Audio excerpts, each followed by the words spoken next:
Hello and welcome to my tutorial. Today I'm going to be showing you how to install a XAMPP server, and with the XAMPP server you'll be installing a copy of WordPress onto it. XAMPP server is basically a local server that you can run on your machine to deploy websites locally on your machine without having to have them live on the web.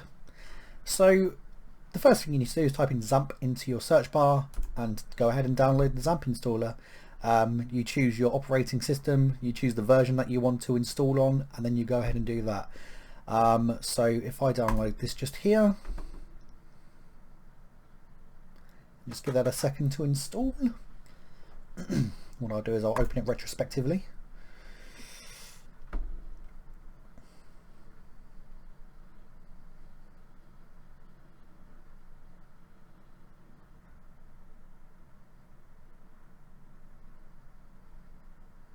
Typical.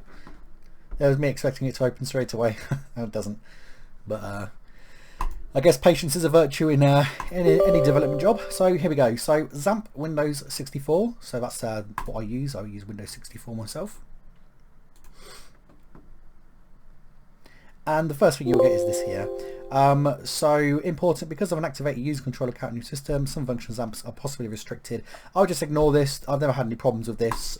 Just go ahead. If you use a antivirus software, it also give you a little notice to tell you that the antivirus software may cause some issues with you running the server. So just be aware that if that's the case, you need to basically allow XAMPP through your firewall. Otherwise, it's going to cause some issues later on in the development. So now you start off by setting up your XAMPP server. So you go to next and you have a various selection of options here.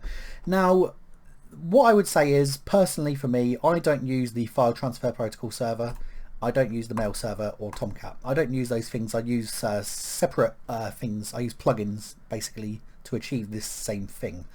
But you do need to keep, obviously, the Apache. That's a must, and you need to keep MySQL. And obviously, with Apache being built in PHP, you need that as well. So we can get rid of Perl because we don't need that, and we don't need these here. But we do need a database for our WordPress site, and we do need the MyAdmin section as well. We'll keep these two as well. You don't have to, but I tend to, just to be on the safe side. Next, and then this is where it will tell you to download it. So personally, what I'd recommend is, if you have more than one drive, so for instance I have two drives. I have my local disk and then I have my drive where I store my video games and other projects on it. I would recommend sticking it in there if you can. If you stick it on your local disk, I tend to find it causes some issues. So you know, if you only have a local disk, that's fine, go ahead. You should be fine. It's just speculative, but sometimes it can cause a few issues, a few kind of clashes, I guess, with other programs and projects. But if you have a secondary disk like this, then go ahead and install it there. Now you can already see that I have XAMPP installed, so I'm not going to go ahead and run this installer, but essentially you click next and it will install XAMPP. So I can get rid of that installation process just there. And once you've installed it, you will get this, a XAMPP control panel.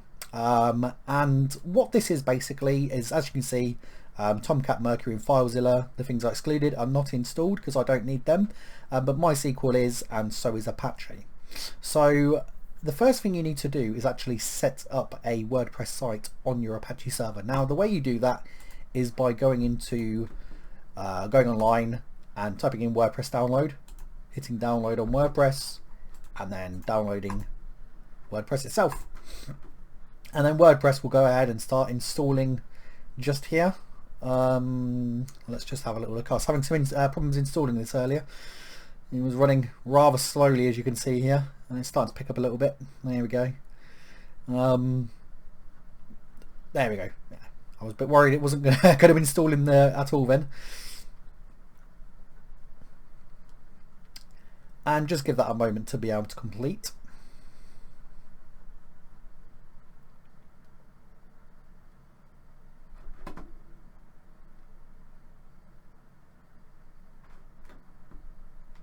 And just whilst waiting for that, we will go ahead and have a little closer look at what we have.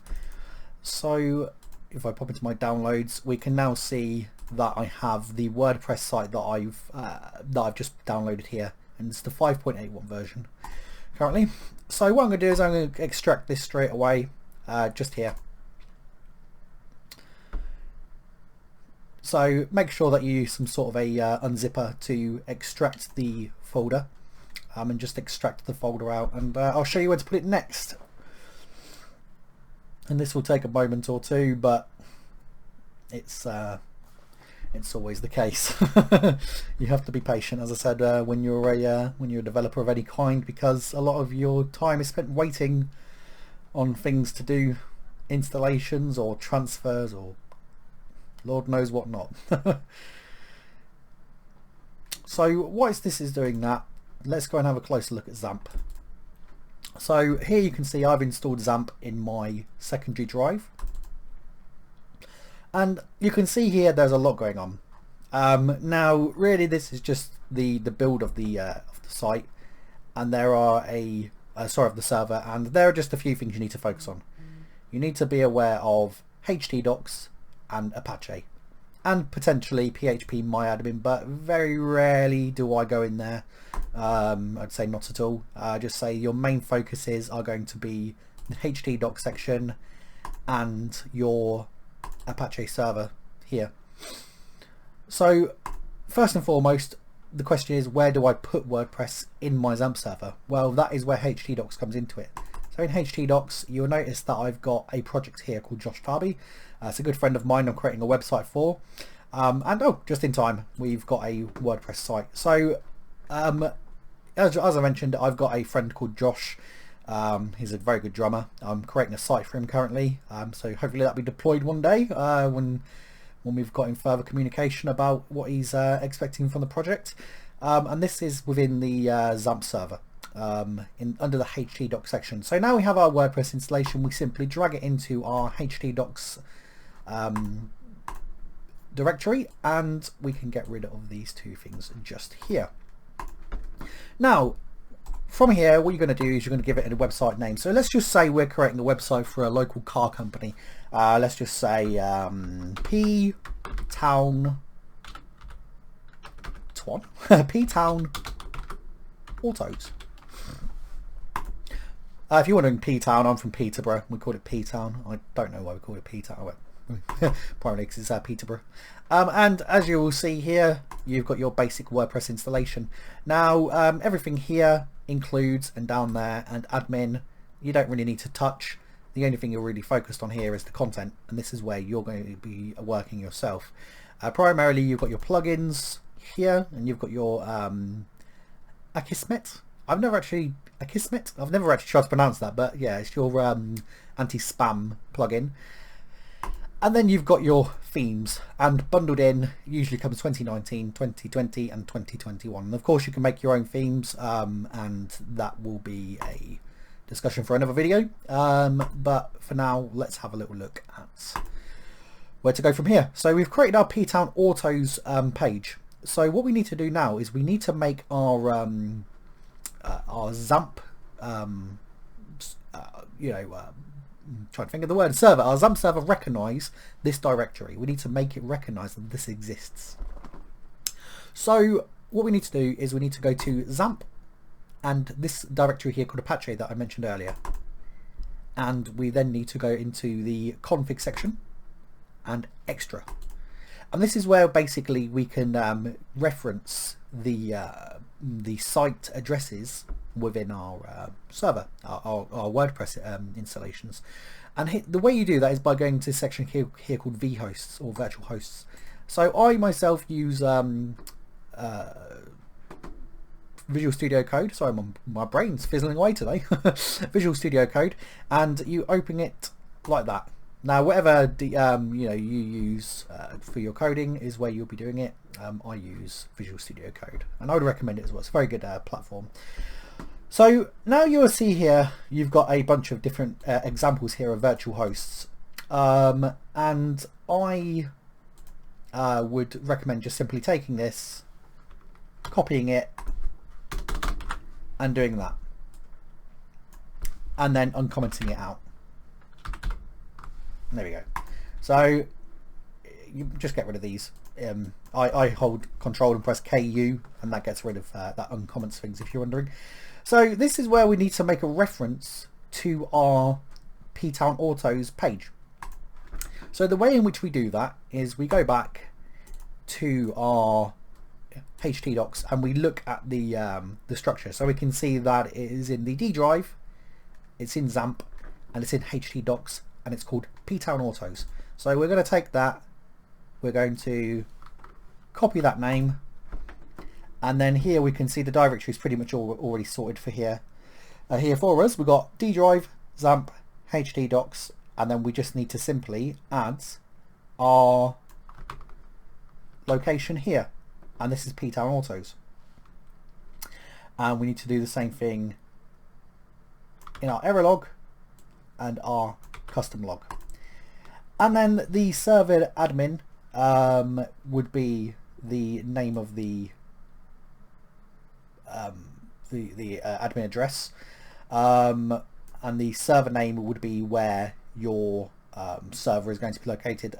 So I won't worry too much about the admin itself, but I'll be focused more on the server name. So what we're going to do is going to call it P-Town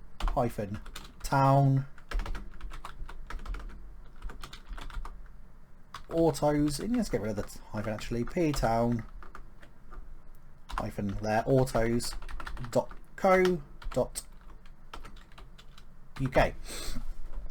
So now we have a reference to where this server is going to belong.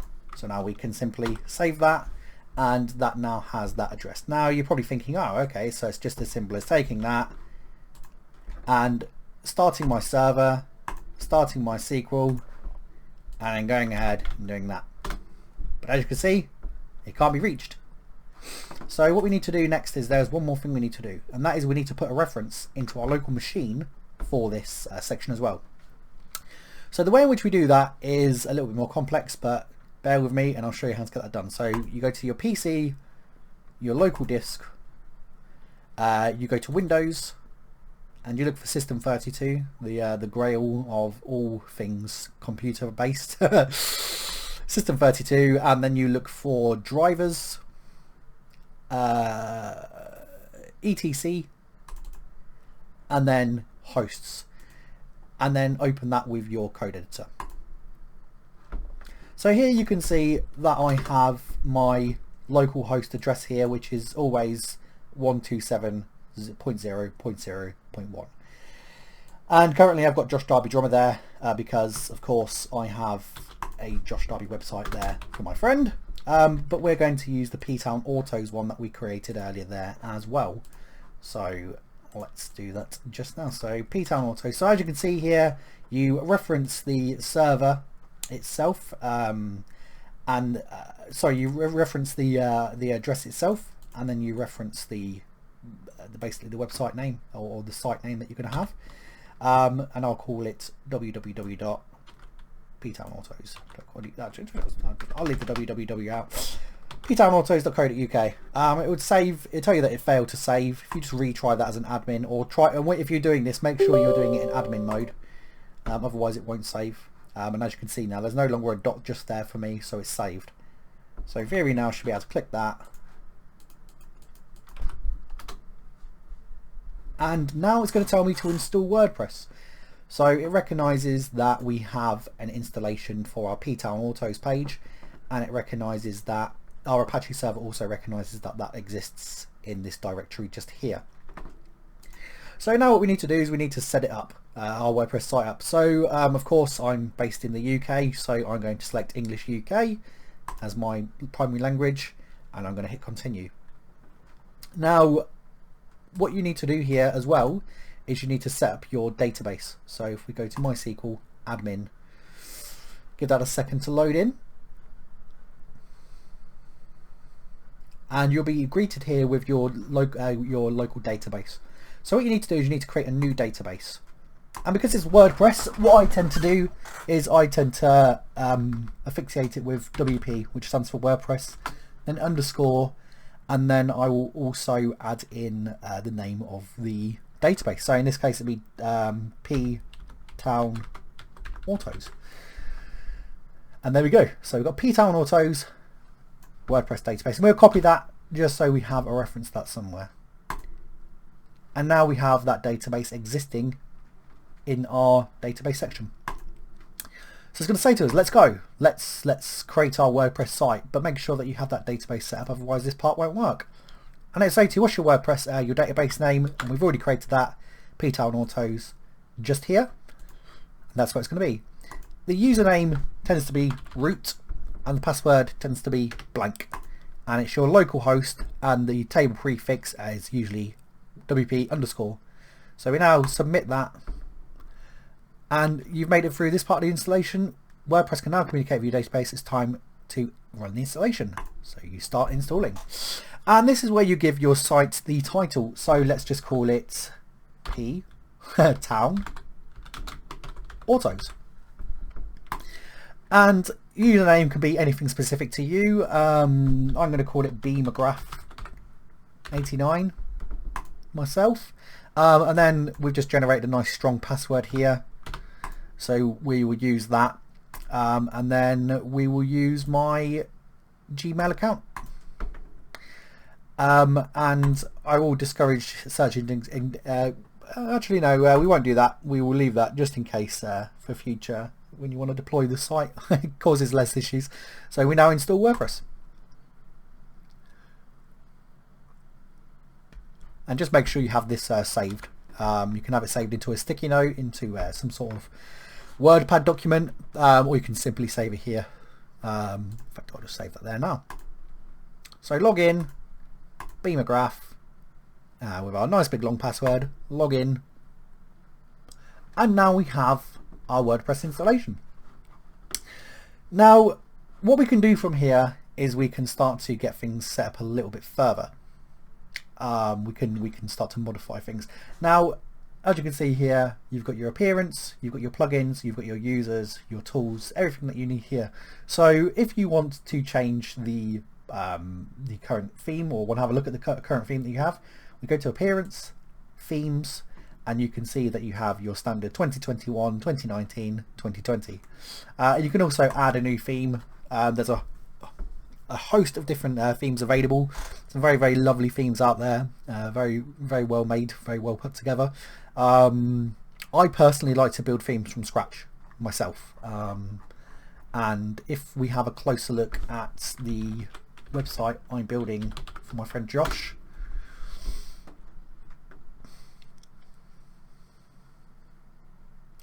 give that a second to load in the data.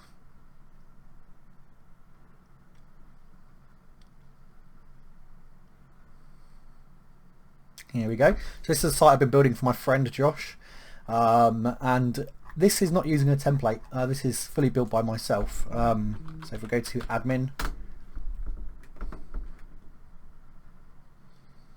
and again just give this a moment. Yeah, please do check out his website when it's up and running. It's currently a local server, so it's not currently live. And then I'm going to log into that.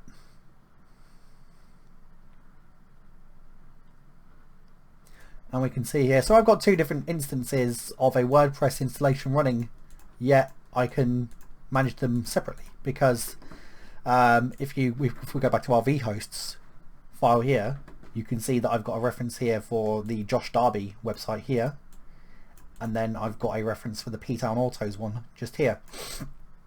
And the same thing with my hosts. I have a reference here for the Josh Darby Drummer website, but then I also have one for the P-Town Autos. So it recognises they're two separate entities, so I could theoretically work with them separately. So if we go to mine, we go to my theme itself, we will see here that this theme was actually created from my own hard work and my own hand here. It took a lot of work. It took me about a month's worth of work, but I did it. So I would recommend taking that route if you can, but if you're just simply looking to build a site that's pretty and well run from the ground up, and requires little work on your end, then you can certainly use one of these themes and modify them. But I don't know, if you're gonna do it, you've got to do it the right way. That's just my take on it. But there are a lot of good inspirations out there as well.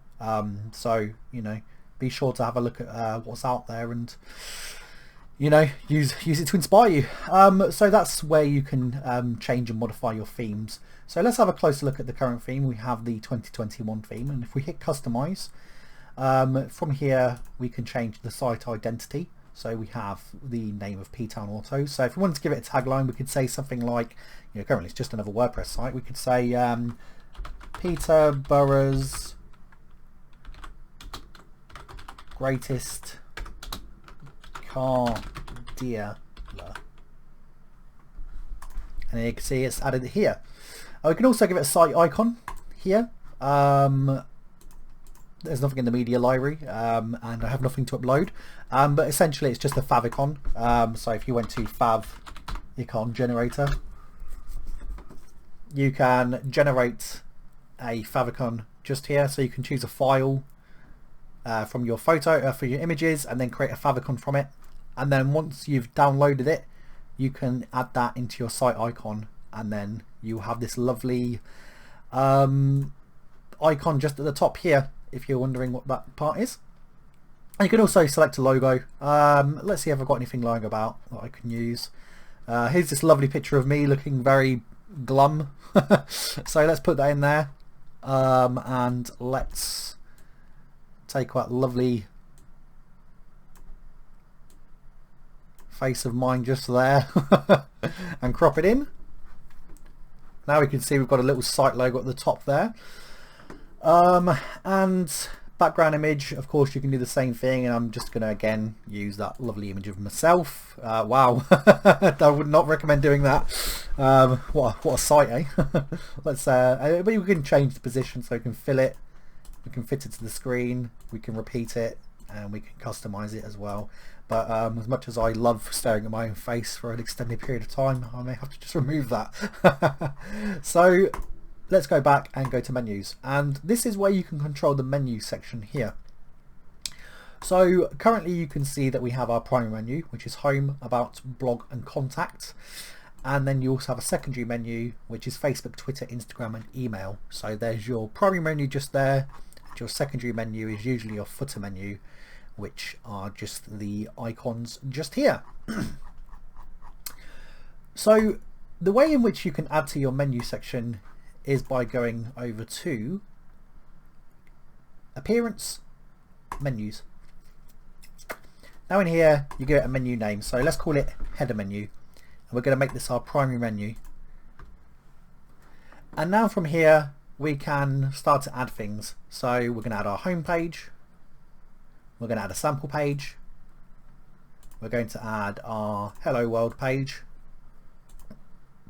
and you can also add a custom link as well. So for instance, if you wanted to link to a contact page, you could do that. I'm just going to simply make it go nowhere, but you could also add a custom link.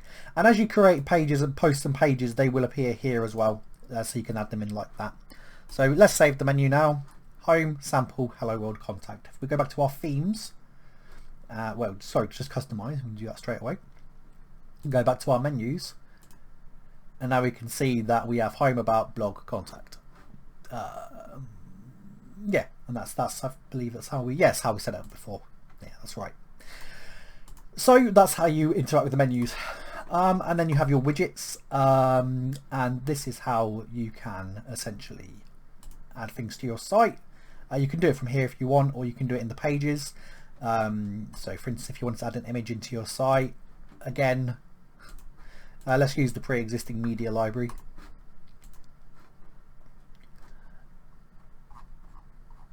And you can see it's just added it in just there. But I would say if you're going to do that, it'd be, I mean, what you could theoretically just use that to bring it higher. But that's customizing the footer. So you can customize the footer just there with a lovely image of yourself. But again, I really wouldn't recommend using an image of me. So let's remove that block. So you can customize the footer widgets as well. And that is about it. So, oh, this is quite important as well. So here, this is where you can define where your home page begins and where your blog page is. So your blog page will usually be called, your post page called blog, and your home page will usually just be called home page. But if we use the sample page, we can see here this makes our sample page the actual content for our home page. So let's go and have a closer look at the sample page to see what it looks like. So we're going to publish that, and this is now set in stone. And if you're wondering, you can change the excerpt to give a full summary, or the a brief summary, or the full text, and we'll have a look at excerpt shortly. So if we go to pages, look at all of our pages, we can see here we've got our sample page here.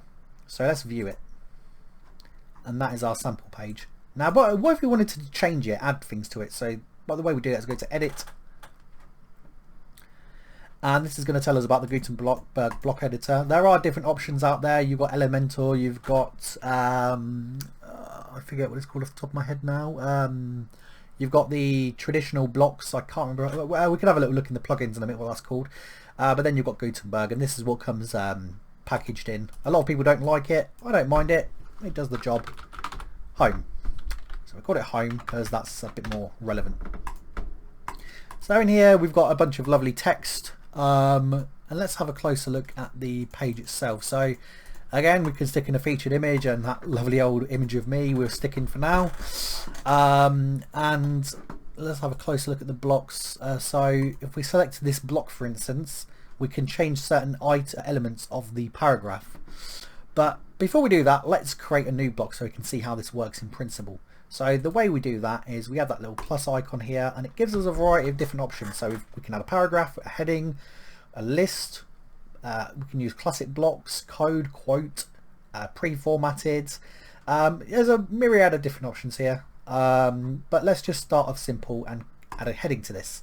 So in our heading we can choose the type of tag it is. So you can say it's a H1 tag, H2, H3, H4, H5.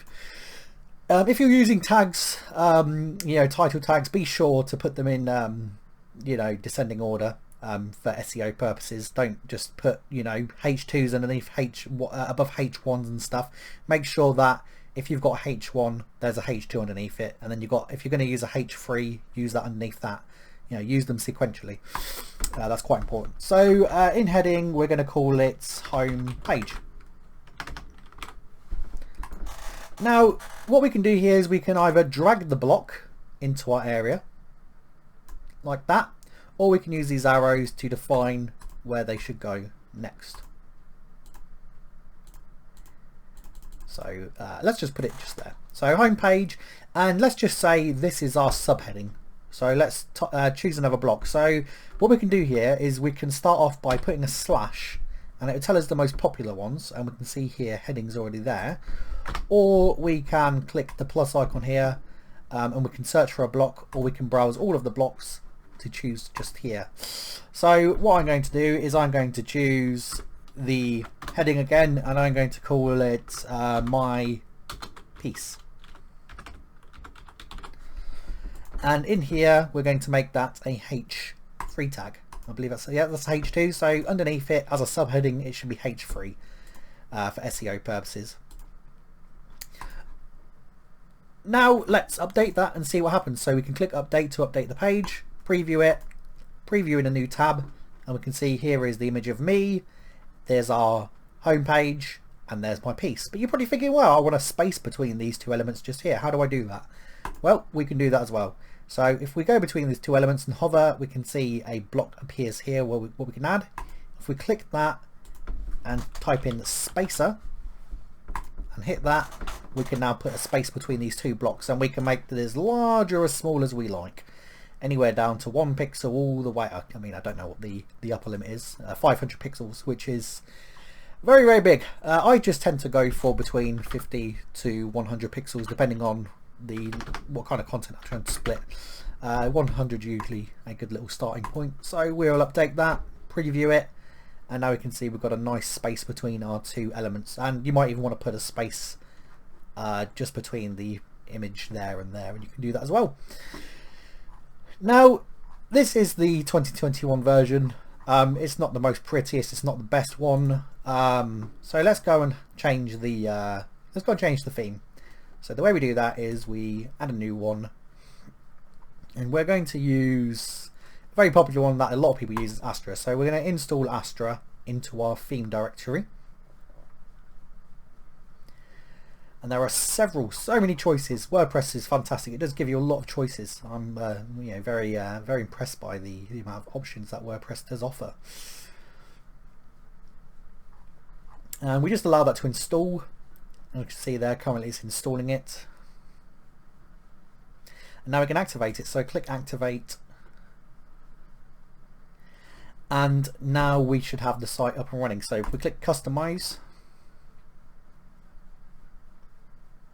and now we can see that we have the theme up and running. So with this one we would need to do a little bit more work. So you can choose your base typography.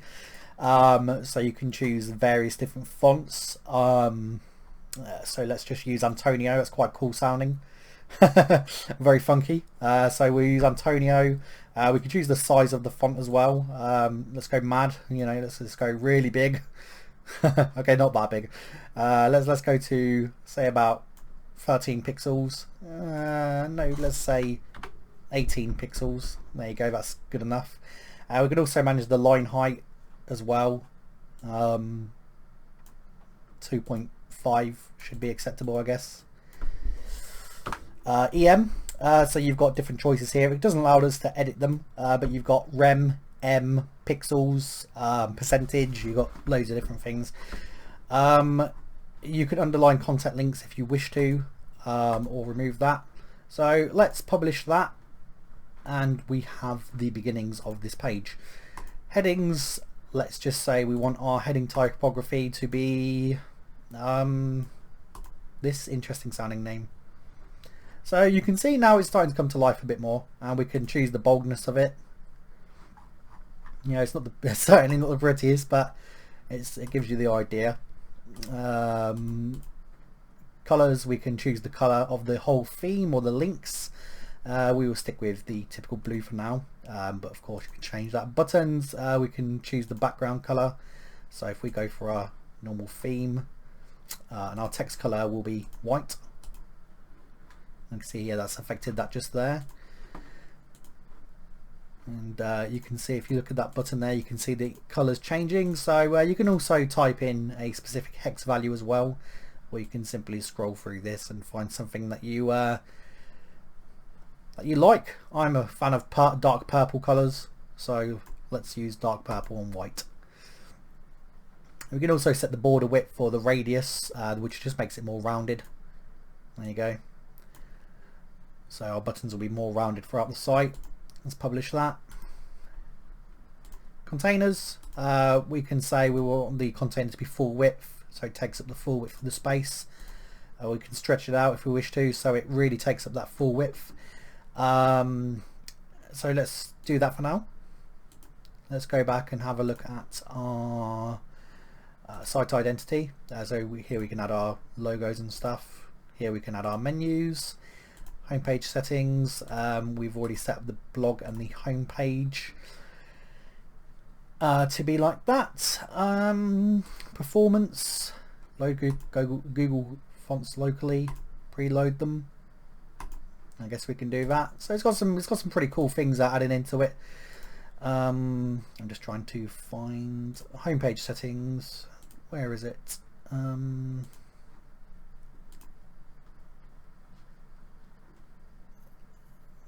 So here we can modify this sidebar as well. I personally don't like to show the sidebar. I don't know if we can change that in this. Let's have a look. Global, container, archives layout. I don't know. I don't tend to work with other people's themes, so I couldn't deem to. But you can build a header from here as well. So for instance, if we just select me as the logo again, and we just crop that there. So you know, there's the logo for P-Town Autos. We can make it wider or less wider. So we can really kind of play around with it here. We can make the header transparent, or we can give, you know, the primary menu some different feels and stuff from the design as well. So the hover star can be zoom or underline or overline. So when you hover over these items, that's what it will do. Submenu animation, slide down. So there's a lot of different choice. There's a great deal of choice. So I'm not going to go through a huge deal of that anymore, because that's, you know, It's just how themes work basically. But we can go to our page and have a closer look, and as you can see here, it needs a lot of work, but there are plenty of tutorial videos we can show you how to modify a pre-existing theme. Again, it's not something I'd recommend. I'd recommend just building it from the ground up if you can. If you're going to do that, I'd recommend looking into something called Understrap. Understrap's fantastic. It's essentially a theme builder where it allows you to build your own themes. So certainly look into Understrap. It's very, very good. There's various options as well for Astra as well that you can change. You could also download the pro version as well if you wish to.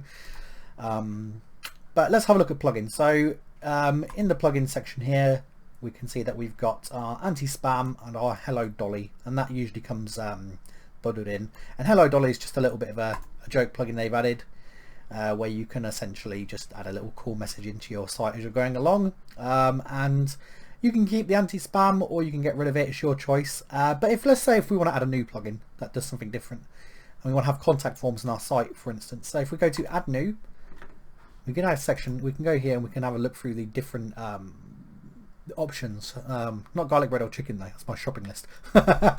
Or Red Dead Redemption 2. I've been looking at too many games. Oh, here we go, site origin. That's another useful widget. But let's have a look and say that we wanted to install a contact form. Now contact form 7 is what I'd recommend. It's very, very good. It's a great contact form builder. So if we go to install now,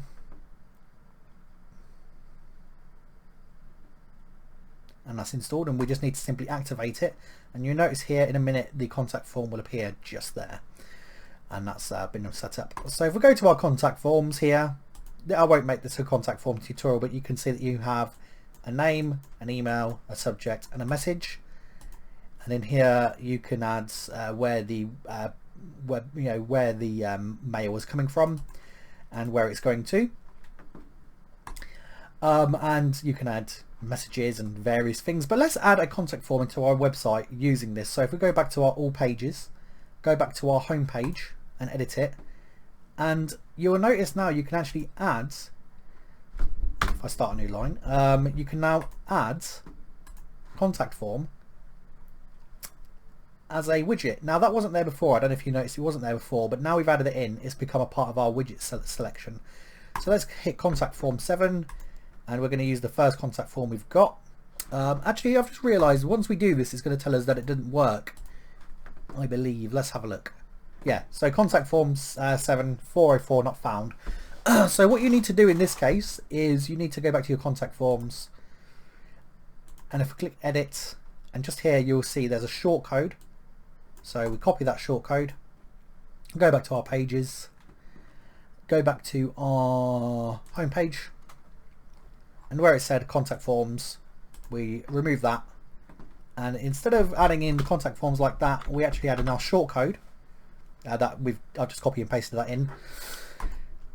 Update it, preview it, and now we can see we have our contact forms just there.